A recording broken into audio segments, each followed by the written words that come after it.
বন্ধুরা, good morning সবাইকে। সকালবেলায় এই রান্নাঘরে চলে এসেছি। আজকে একটা নতুন রেসিপি তোমাদেরকে শেয়ার করলাম তোমাদের সঙ্গে। দুধ পটল। এই দেখো, পটলটা আমি প্রথমে মাখিয়ে নিচ্ছি নুন হলুদ দিয়ে। তারপরে তেল গরম হয়ে গেছে, পটলগুলো ভালো করে লাল লাল করে ভেজে নিলাম। ভেজে নিয়ে একটা পেস্ট তৈরি করে রেখেছিলাম। কাজু, কিশমিশ, আদা, জিরে। আজকে পুরোপুরি নিরামিষ। আজকে নিরামিষের এইটা তোমরা করবে, খুব ভালো হয় খেতে। আমার ছেলে তো পটল খায় না, কিন্তু ছেলে মেয়ে খুব ভালোবেসে খেয়েছে। এই দেখো, পটলটা ভালো করে ভেজে নিলাম। ভেজে তুলে রেখে তারপরে মশলাটা ভালো করে কষিয়ে নিতে হবে।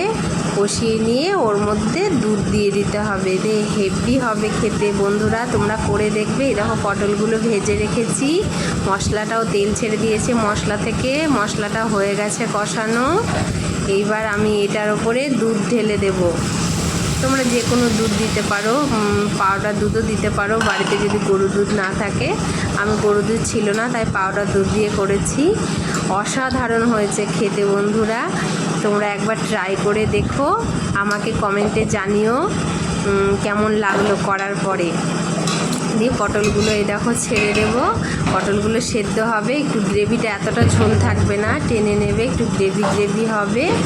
অসাধারণ হয়েছিল বন্ধুরা, সবাই বলেছে খেতে এত ভালো হয়েছিল, খুব ভালো হয়েছিল। এই দেখো হয়ে গেছে। একটা ছোট্ট মিনি ব্লগ বানালাম তোমাদের জন্য। শেয়ার করে দিও, like comment. Love you friends, by.